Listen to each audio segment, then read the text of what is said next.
नमस्कार दोस्तों। Election commissioner Arun Goyal के अचानक रेजिग्नेशन ने एक सवालिया निशान खड़ा कर दिया था। हालांकि उनको रिजाइन देने की वजह का खुलासा हो गया है। बताया जा रहा है कि लोकसभा चुनाव की तैयारियों को लेकर बंगाल दौरे के दौरान इलेक्शन कमिश्नर अरुण गोयल और chief election commissioner Rajeev Kumar के बीच मतभेद पैदा हो गए, जिसके बाद कोलकाता में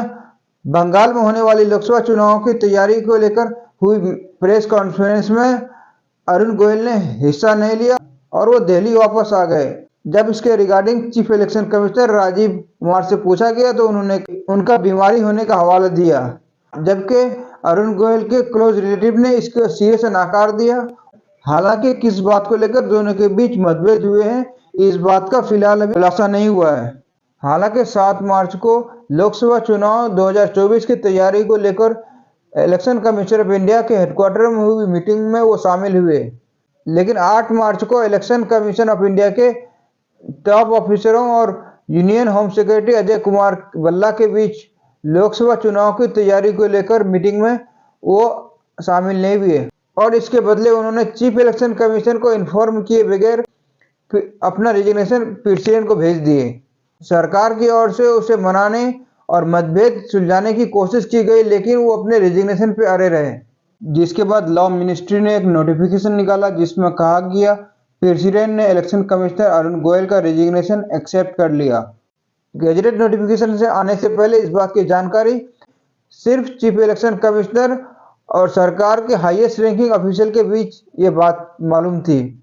इलेक्शन कमिश्नर अरुण गोयल के अचानक रेजिग्नेशन ने हमें 2020 के इलेक्शन कमिश्नर अशोक लवासा का याद दिलाता है, जिन्होंने 18 अगस्त 2020 को अचानक रिजाइन दे दिए थे। हालांकि कुछ समय बाद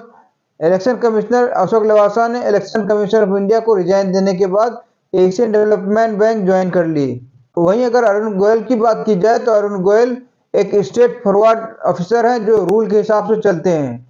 उनके रिजिग्नेशन पर रिटायर्ड सेक्रेटरी संजीव गुप्ता ने कहा, जितना तेजी के साथ उसका इलेक्शन कमीशन में अपॉइंटमेंट हुआ था, उतना ही तेजी के साथ उनका रेजिग्नेशन हुआ। Election commission of India join करने से पहले अरुण गोयल दिल्ली डेवलपमेंट अथॉरिटी में वाइस चेयरमैन के पद पर थे और ministry of culture and ministry of heavy industries में सेक्रेटरी के पोस्ट पर थे। आपको मालूम है कि अरुण गोयल के रेजिग्नेशन के साथ अब इलेक्शन कमीशन ऑफ इंडिया में 2 इलेक्शन कमिश्नर की वैकेंसी हो गई है।